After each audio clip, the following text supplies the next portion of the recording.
예, 오늘 제목이 감추어진 생명. 여러분은 어떤 모습으로 나의 생명과 나의 모든 모습을 감추고 계십니까? 오늘 우리는 그 모습을 한번 드러내 보십시다. 나의 감추어진 것은 무엇일까? 누구나 생명에 대한 6가지 질문을 받고 또 이 질문에 계속적으로 답하면서 살아갑니다. 6가지 질문의 첫째가 무엇인가? Why of life? 왜 사느냐?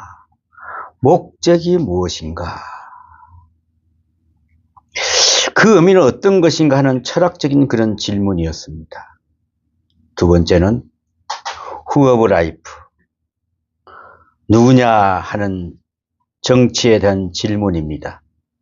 생물학적 질문이요, 분류학적 질문인 것입니다. 셋째는 We of life, 특성과 성격과 질에 대한 질문입니다. 삶이 무엇인지, 내가 어떤 삶을 살았는지 끊임없이 우리는 물어야 합니다. 넷째는 Where of life, 생태적인 질문을 하는 것입니다. 이 생명이 어디에 놓여 있는가, 그리고 그 생명은 환경에 어떤 영향을 주고 있는가 하는 것입니다. 주변과의 관계로 볼 때는 그 존재는 어떤 의미를 가지고 있는가 하는 그런 것입니다. 다섯 번째는 When of life, 도대체 어느 때에 존재하는 생명인지 시점을 묻는 그런 것입니다. 생명의 주기와 리듬을 묻는 것입니다. 또는 얼마나 살아갈 것이냐 하는 질문입니다. 여섯째는 How of life, 존재 양식을 묻는 것입니다. 생명이 어떻게 존재하느냐 하는 그런 질문입니다. 여러분, 우리는 어떤 생명의 존재로 살아가고 있습니까? 그런데 저러한 6가지 질문보다 더 한결 더 중요한 질문이 하나 있습니다. 바로 Whose of life? 자, 내 생명은 누구의 것이냐? 어디에 속한 것이냐? 속성을 묻는 가장 근본적인 질문입니다. 여러분, 무엇에 속해 있습니까? 여러분은 지금 이제 어디에 속해 있습니까? 돈과 함께 있다가 돈 좀 손해봤다고 자살하는 사람이 있습니다. 이 세상 사람의 생명은 어디에 속한 것일까요? 그 변변찮은 명예와 지위에 목을 매달고 있다가 그것 떨어져 나갔다고 죽을 상을 하고 다니는 사람들이 있습니다. 아마 이번에 대통령 선거가 끝나면은, 대통령 후보가 되면은 또 자기는 후보가 안 됐다고 죽을 상을 하고 있는 사람들이 있을 것입니다. 한번 가만히 보십시오. 각 정당에서 얼마나 많은 대통령 후보들이 나왔는가를 모릅니다. 이런 사람은 도대체 무엇에 속한 사람일까? 무엇에 속한 사람일까? 그리고 여러분은 무엇에 소속되어 있습니까? 누구에게 소속되어 있습니까? 우리는 한번 깊이 생각해야 될 문제입니다. 성 아우구스티누스가, 우리가 하는 어거스틴이라는 그분이 완숙한 신앙이 경지에 들어가기 전에 있었던 그런 이야기입니다. 하루는 아주 잠을 자면서 희귀한 꿈을 꾸었습니다. 이거는 어디까지는 꿈입니다, 여러분. 착각을 하면 안 됩니다. 꿈을 꾼 거예요. 그가 하늘나라에 갔는데 천국에 가서 천사가 그를 신문을 합니다. 천국에 갔는데 신문을 합니다. 너는 누구냐라고 물어봅니다. 그래서 어거스틴이 말하기를 저는 일개 그리스도인입니다. 그랬습니다. 그러자 천사가 그를 자세히 들여다봅니다. 지금 여러분, 하나님께서 여러분 마음을 들여다보고 계십니다. 그러더니 아니다. 너는 그리스도인이 아니야. 너의 머리와 생각은 예수 그리스도의 말씀과 교훈으로 가득 차 있는 것이 아니다. 네? 너는 철학자 케케로의 사상과 생각으로 가득 차 있구나. 그러므로 너는 그리스도인이 아니다. 그랬습니다. 아우구스티누스는 깜짝 놀라 꿈에서 깼습니다. 통곡을 했습니다. 주님, 제가 아직도 내 사상과 생각으로 가득 차 있었군요. 그러면서 철저하게 해결을 했습니다. 마침내 그는 그리스도의 말씀과 교훈으로 가슴을 가득 채움으로써 비로소 참 그리스도인이 될 수 있다고 합니다. 여러분, 여러분과 나의 생명은, 그 정체는, 그 속성은 이제 어떻게 평가되어야 합니까? 어떻게 평가되어야 될까요? 다시 6가지 질문에 물어봅니다. 도대체 누구의 소속이냐? 우리가 누구의 소속이냐? 누구의 것이냐고 물어야 하겠습니다. 우리는 누구의 것입니까? 과연? 본문 말씀에 그리스도인의 생명 정체를 본질적으로 설명해 주는 아주 원초적 기준이, 평가 기준이 있습니다. 대단히 어려운 이야기입니다. 그러나 꼭 알아야 합니다. 아주 신비로운 이야기입니다. 오묘한 말씀입니다. 그러나 실제적인 이야기입니다.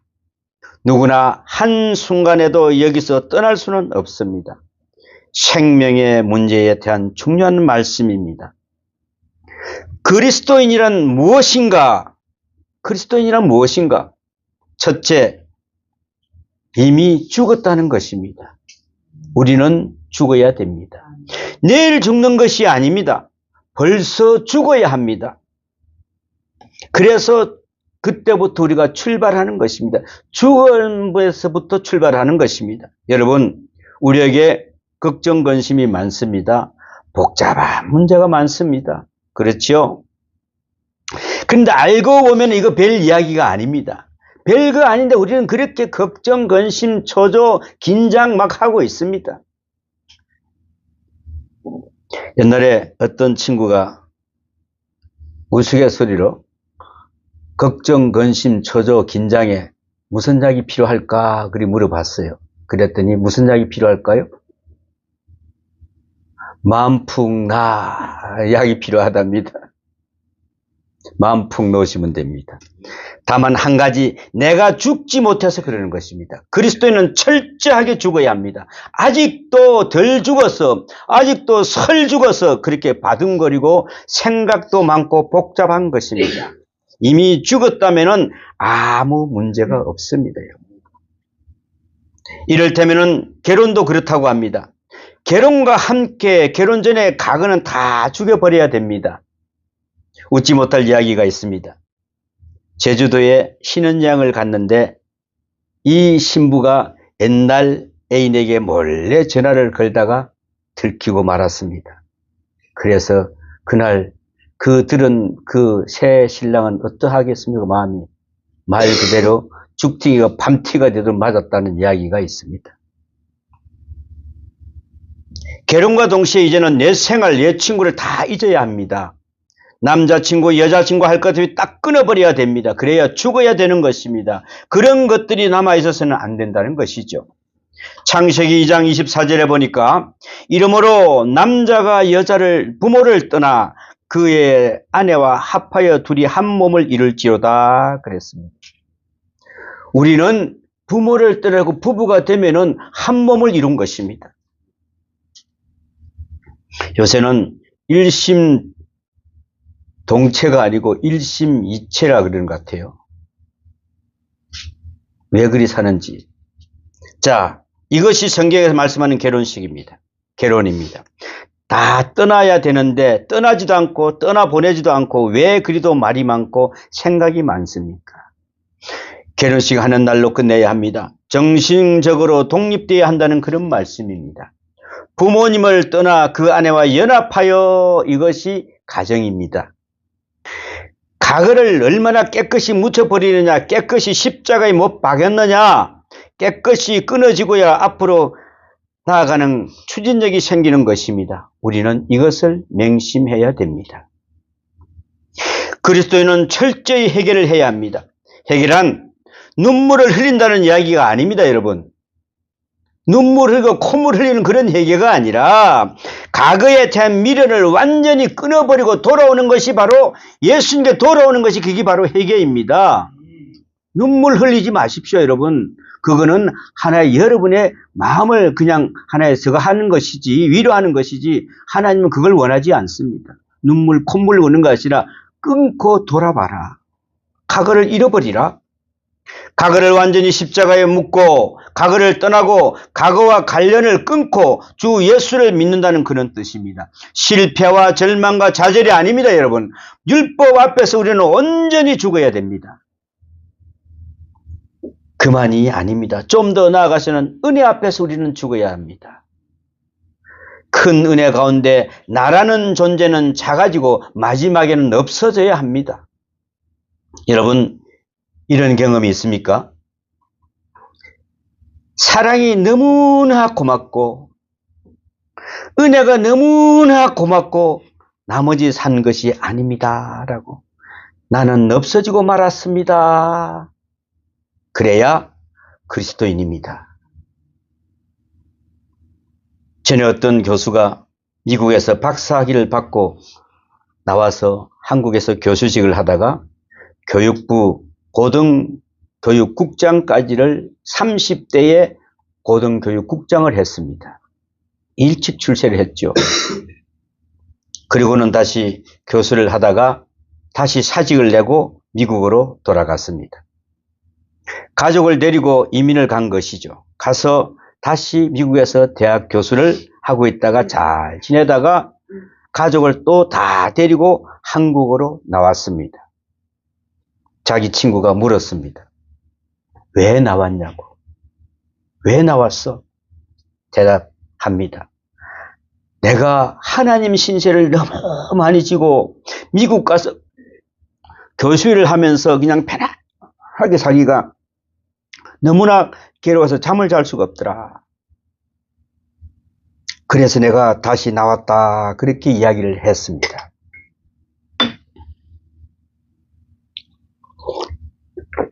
여러분, 너무 크고 너무 놀라운 하나님 은혜에 내가 감격하는 순간 내 모든 내 욕심, 내 자기중심적인 교만, 내 세속적인 욕망과 고집을 다 사라지고 만다는 것입니다.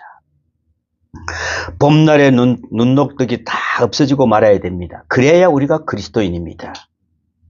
이것은 해탈을 말하는 것도 아니요 비하를 말하는 것도 아닙니다. 은혜 안에서 사라지는 자기를 말하는 것입니다. 이것은 부정을 위한 부정이 아닙니다. 은혜에 대한 긍정 앞에 자기를 부정하는 자연적 현상을 말하는 것입니다. 그 은혜 앞에서 나라는 사라지고 말아야 한다는 것이죠. 나는 사라져야 됩니다. 어느 날 홍수가 나서 수영할 줄 모르는 사람이 하나가 빠졌습니다. 허우적거리면서 살려달라고 고함을 칩니다. 구조대원이 두 사람이 그쪽으로 헤엄쳐 갔습니다. 그런데 가서 보니까 건질 생각은 안 하고 구조대원은 그 청년을 보고만 있었습니다. 주위에 있던 사람이 야단을 칩니다. 왜 안 건지고 있느냐고. 그런데 그 사람 더 바둥바둥합니다. 그러니까 좀 있으니까 바둥거리는 게 점점점 줄어드니까 그때 가서 이 사람을 건지고 옵니다. 주위에 있는 사람이 이야기합니다. 여러분 왜 빨리 안 건지고 그랬냐고. 여보세요. 만약에 저 사람을 그때 가서 건졌으면은 그 바둥거리는 힘의 썩은 내 목을 콕 껴안고 나도 같이 죽을 겁니다. 그래서 힘이 다 빠지고 나서 그때야 이 사람을 건져야 된다는 것입니다. 살겠다는 생각을 아주 버리고 손을 들어야 안심하게 건질 수가 있다는 것입니다. 여러분 우리는 그리스도 앞에서 철저히 죽어야 합니다. 은혜 안에 죽고 율법 앞에서 죽고 그 넓은 사랑 안에서 완전히 죽어져야만 한다는 것입니다. 성 마카리우스가 제자에게 한 묻었습니다. 선생님, 세상에 대하여 죽는다 하는 말을 하는데 도대체가 그게 무엇입니까? 여러분, 세상에서 죽는다면 그게 무엇일까요? 스승은 아주 실질적으로 가르쳤습니다. 너 오늘 밤에 저 공동모지의 무덤 속 앞에 가서 사람들을 보고 이 나쁜 놈들아, 이 윗선자들아 하고 또 이 사기꾼들아, 있는 욕 없는 욕, 천에 있는 욕 있는 욕을 다 하고 오너라 그랬습니다. 그래서 그냥 욕이란 욕은 다 하고 돌아오는데 제자는 성자에게 시킨 대로 하고 돌아왔습니다라고 보고를 합니다. 그래서 어떻더냐 하고 제자에게 물어보았습니다. 스승님 아무 반응이 없어요. 그래. 그러면 내일 아침에 다시 한번 이번에는 가서 칭찬을 해보거라. 가서 그냥 야 당신은 훌륭한 사람이요. 당신은 위대한 사람들이 하고 그렇게 있는 칭찬을 다 하고 오너라. 아침에 다시 가서 이번에 칭찬을 해보았습니다. 정말 시킨 대로 무덤 앞에서 그렇게 열심히 칭찬을 하고 잔뜩 하고 늘어놓고 돌아왔습니다. 그래서 이번에는 어떻더냐 하고 물었습니다. 뭐라고 대답을 했겠어요? 아무 반응이 없습니다. 성자는 비로소 이야기합니다. 그래, 그게 바로 죽은 것이다. 죽은 자가 말이 없어야 됩니다, 여러분. 그런데 우리는 안 죽었으니까 그리스도 안에서 죽은 사람은 반응이 없습니다. 칭찬을 해도 교만할 것 없고 모략 중상을 해도 할 말이 없습니다. 이게 바로 그리스도인입니다. 우리는 누가 뭐라 그런다고 삐죽삐죽하는 이게 아닙니다. 우리는 죽어져야 됩니다. 말할 필요가 없습니다. 예수님이 빌라도 앞에서 한번 모습을 보십시오. 온갖 중상모략을 타는 그 앞에서 아무 말이 없었습니다. 벨소리를 다루고 침을 뱉어도 말이 없었습니다. 왜요? 대답할 가치가 없으니까요. 세상에 대하여 이미 죽었습니다. 깨끗이 죽었기 때문에 상관하지 않았습니다. 이런 사람이 바로 그리스도인이라는 것입니다, 여러분. 갈라디아서 2장 19절에 내가 율법으로 말미암아 율법에 대하여 죽었나니 이는 하나님에 대하여 살려 함이라 그랬습니다. 우리는 율법에 대해서 철저히 죽어야 됩니다. 내가 그리스도로 말미암아 율법을 향하여 죽었나니 이는 하나님을 향하여 살려 함이라. 내가 그리스도와 함께 십자가에 못 박혔나니 그랬습니다. 그런즉 이제 내가 산 것이 아니요 오직 내 안에 그리스도께서 사신 것이라고 말씀하십니다. 갈라디아서 5장 24절을 한번 볼까요? 그리스도 예수의 사람은 육체와 함께 그 정욕과 탐심을 십자가에 못 박았느니라 그랬습니다. 우리의 생각, 우리의 탐심, 이 모든 것을 십자가에 못을 박아야 됩니다. 십자가를 쳐다보십시오. 그 옛날 바로 거기 골고다 언덕에 내 정욕과 탐심이 저 십자가에 못 박혀버렸습니까, 여러분? 이런 사람이 바로 그리스도인입니다. 다음 주부터는 이제 내일부터는 고난주간입니다. 우리가 입으로 고난주간 그냥 하면은 뭐 하겠습니까? 예수님이 나를 위해서 왜 돌아가셨을까? 그 피 한 방울 물 한 방울 남기자 돌아가신 그분이 왜 돌아가셨을까? 여러분, 나를 사랑했어요. 여러분을 사랑했어요. 그래서 돌아가신 것입니다. 하나님이 자기 외아들 독생자를 우리의 사람의 모습으로 보내주셨습니다. 우리는 그 모습을 잊지 말아야 됩니다. 그리고 우리는 바로 두 번째는 살아났습니다. 그리스도와 함께 다시 살리심을 받았습니다.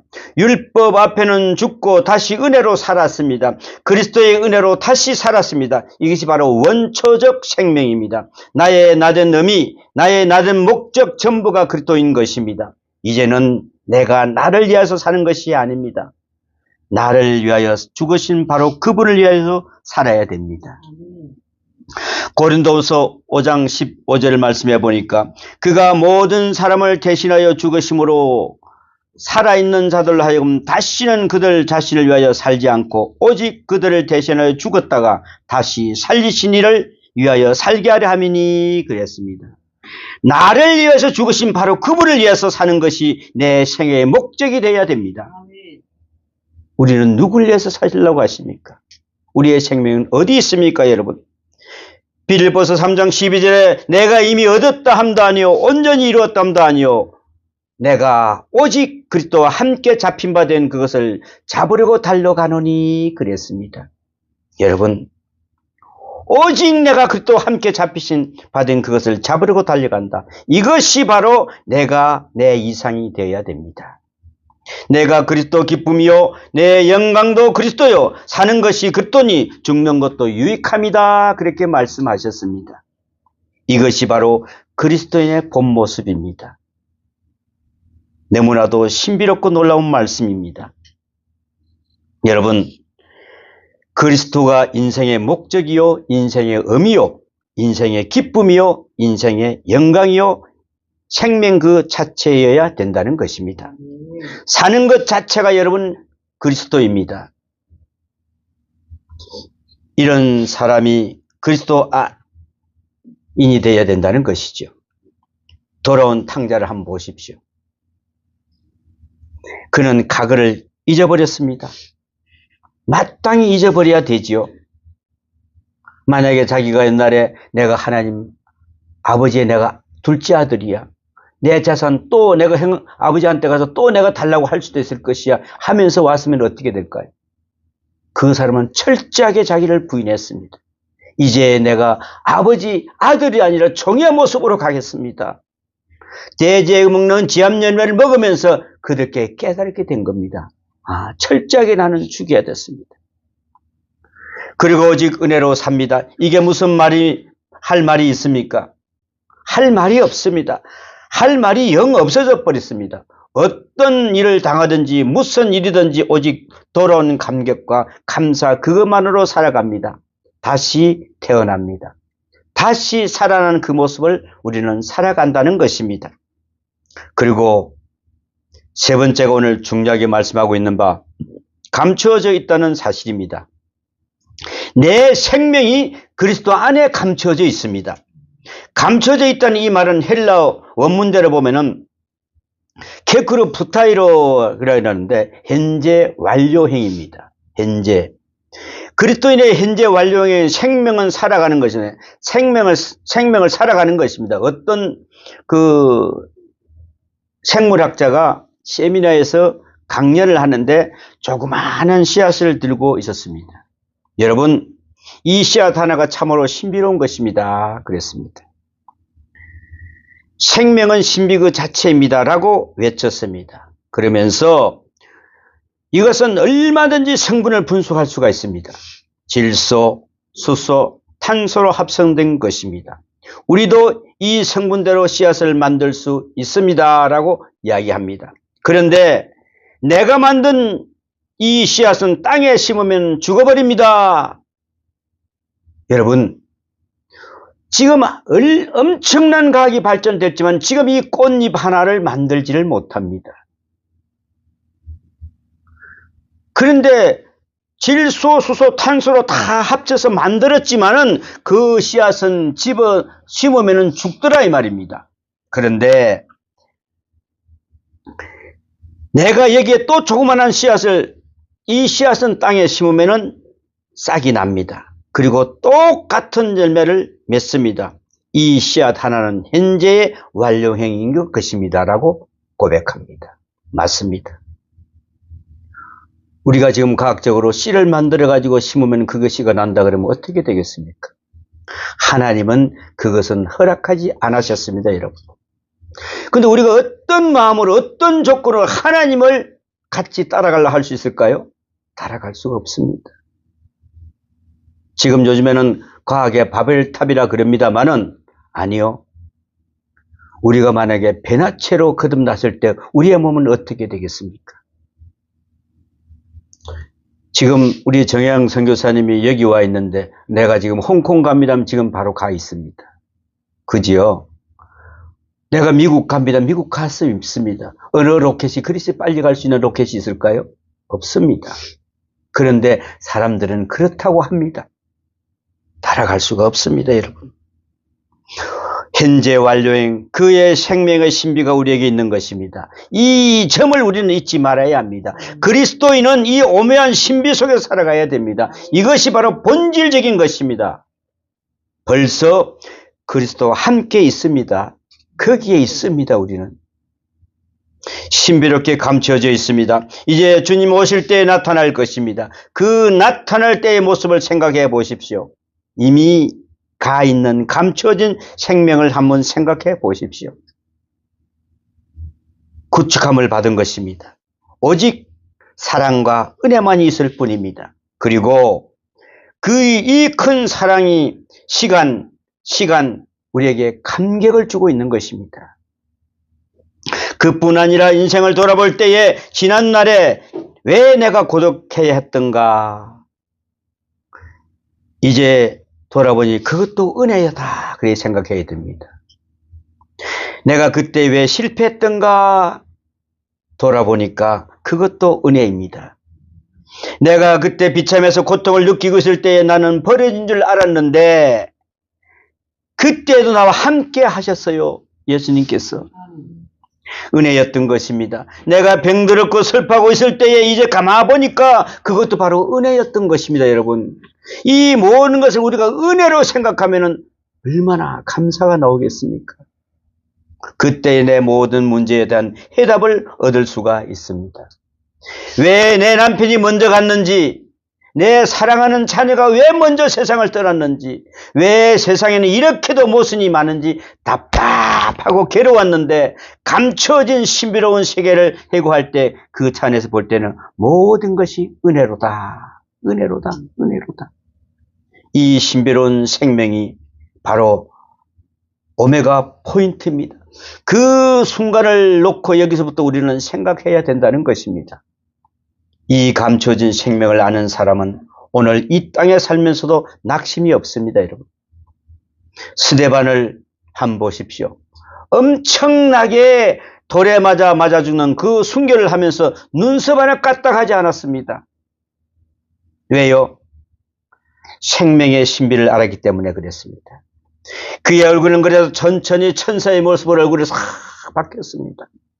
여러분, 죽는 모습이 왜 천사 얼굴 모습을 바뀌었겠습니까? 벌써 그 스데반은 하나님을 보았습니다. 예수를 보고 있었습니다. 우리는 예수님을 볼 때 이 모든 것이 과거는 다 은혜였다는 생각을 하고 있을 때 얼마나 감사할까요? 어느 날 임금님이 죄수들이 있는 감옥을 한번 방문을 해보았더니 젊은이 하나가 얼굴이 죽을 쌍이 돼서 낯빛을 하고 있었습니다. 너무도 낙심되고 있는 것을 보고 임금님은 자네 젊은 사람이 어찌길래 죽어서 사고 있나라고 나무랐습니다. 그러자 제가 죽었는지 살았는지 감옥에 있다 보니까 참 근심뿐이 없습니다, 이렇게 대답합니다. 그럼 내가 한 가지 모술을 가르쳐 줌세 하고 왕은 지금 이 기름을 가득 채운 컵을 하나를 가지고 오게 그랬습니다. 그리고 왕은 거기다가 가득 기름을 부어서 이 기름을 들고 알렉산드리아의 온 시내를 한 바퀴 빙 돌아서 다시 여기로 오게, 만일에 이 기름이 한 방울이라도 흘리지 않으면 내가 자네를 석방하겠네 그랬습니다. 어떻게 안 흘릴 수 있을까요?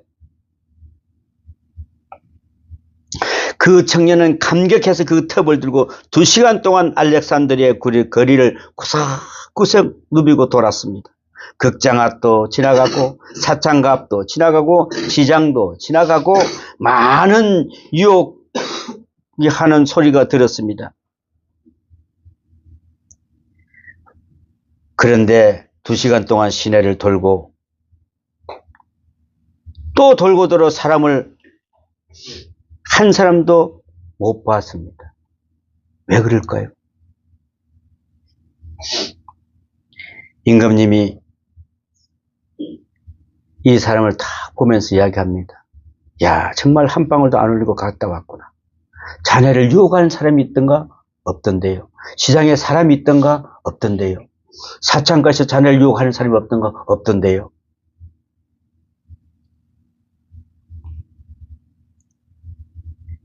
그는 그 생명 하나를 위하여 온 마음을 쏟아간 그 길이었기 때문에 주위에 있던 것이 하나도 보이지 않았습니다. 여러분, 나를 어떤 유혹을 하더라도, 여러분 이 세상에 어떤 유혹이 있더라도 내가 그 생명을 보고 바로 간다면은 어떤 유혹도 걸리지 않습니다. 우리가 왜 보니까 걸려드립니다. 왜? 정말 내 생명이 여기에 이 한 방울 쏟아지면 이 기름이 나는 죽는데 이걸 갖다가 하지 않고 오직 그것만 안 쏟아지면 뭐가 들리겠습니까? 뭐가 보이겠습니까? 보일 리가 없지요, 여러분. 우리는 이런 마음으로 예수 그리스도를 따라왔느냐? 이를 오늘 묻는 이 질문입니다. 여러분, 어떤 모습으로 따라갑니까? 왜 나는 안 내려놓습니까, 여러분? 왜 내 거는 가득 가면서 다 흘려지는 그런 기름을 들고 다니십니까? 아직도 내 생명이 유진해서 그렇습니까, 여러분? 그래서 보이는 것도 들리는 것도 없었던 것입니다. 그래서 일생을 살도록 하라 그러면서 조언을 하면서 그 청년을 석방해 줬답니다. 여러분, 우리는 세상을 쳐다보면 너무나 많이 발에 걸립니다. 너무나 유혹에 많이 챙기고 있습니다. 여러분, 생명의 이유로 살아갈 것입니까? 영원한 생명, 지향적으로 살아갈 것입니다. 좀 잘 살면 뭐하고 좀 못 살면 뭐합니까? 그죠? 세상이 나를 어떻게 평가한들 그것이 나와 무슨 상관이 있단 말입니까? 여러분, 다 잊어버리십시오. 오직 생명지향적인 생각을 인생으로 살아가야 됩니다, 우리는. 오늘 본문 말씀을 보십시오. 그리스도와 함께라는 말이 3번이나 나옵니다. 여기에 참 그리스도인이 있습니다. 그리스도와 함께 오늘을 삽니다. 그러므로 그는 위를 생각하고 위의 것을 바라봅니다. 현재 완료형인 인간으로 삽니다. 위의 것을 보면서 위의 것을 생각하면서 오늘을 삽니다. 그리고 함께 나타날 바로 그 영광의 날을 바라보면서 오늘을 삽니다. 감추어진 현재 완료의 신비로운 생명을 거듭하면서 살아가는 것입니다. 결코 우리는 실패하지 않을 것입니다. 여러분, 오늘도 오직 그리스도와 함께 동행하는 그런 삶이 되시기를 축원합니다. 기도합니다. 사랑의 하나님, 참 감사합니다. 우리가 좀 잘 살면 뭐하고 좀 못 살면 또 뭐합니까? 세상이 나를 어떻게 평가한들 그것이 무슨 상관이 있습니까? 다 잊어버리는 삶이 되게 하여 주시옵소서. 오직 생명지향적인 인생으로 살아가는 삶이 되게 도와주시옵소서. 이 시간 그리스도와 함께라면은, 그리스도와 함께 오늘을 산다면은 위의 것을 다 바라볼 수 있다고 하였습니다. 오늘도 주님 영광의 날을 바라보면서 살아가는 복된 삶이 되게 도와주시기를 간절히 기도합니다. 주여 붙들어 주시옵소서. 우리는 결코 이 세상에서 실패하지 않을 것입니다. 오직 주님만 바라보고 나갈 수 있는 복된 삶이 되게 도와주시옵소서. 이 모든 말씀 우리 주 예수님 이름으로 기도하옵나이다. 아멘.